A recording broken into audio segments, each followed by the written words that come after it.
Les effets du changement climatique se font ressentir rudement en République démocratique du Congo. Ils sont palpables à Mwanda, un territoire côtier situé dans la province du Congo central, à 670 km de Kinshasa, la capitale. De temps en temps, nous avons cette menace de l'océan qui cherche à engloutir toute la juridiction. La montée des eaux de l'océan Atlantique, dont les vagues provoquent à leur passage des érosions côtières, en est un exemple éloquent.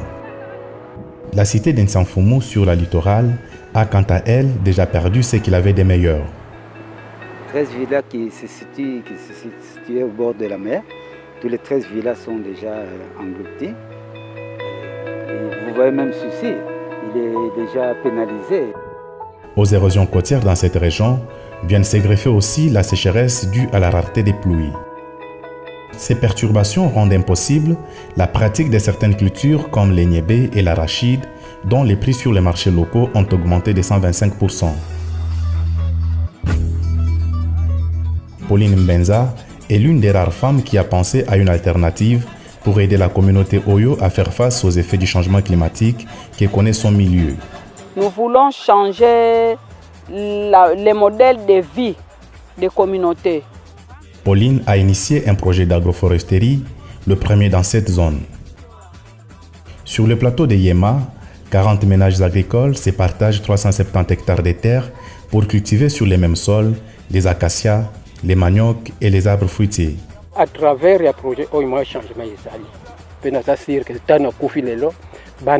qui est en bonne force. Au niveau de projet et comme entreprise. Pauline passe le beau de son temps à sensibiliser les villageois à s'adapter au changement climatique dont les effets sont redoutables dans cette région. Grâce à ses plaidoyers, elle est parvenue à obtenir de la Perenco, une entreprise pétrolière installée à Mwanda depuis 2000, la création d'une usine de transformation des maniocs. Ici, nous sommes à Kinkazi.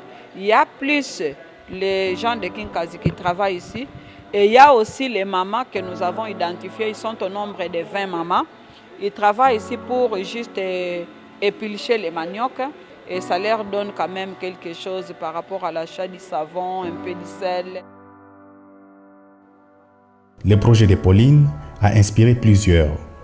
C'est le cas notamment de l'ONG Centre Congolais pour la Conservation de la Nature, CCPN, qui vient de mettre en place un projet similaire au village Kinkenge dans la partie sud de Mwanda.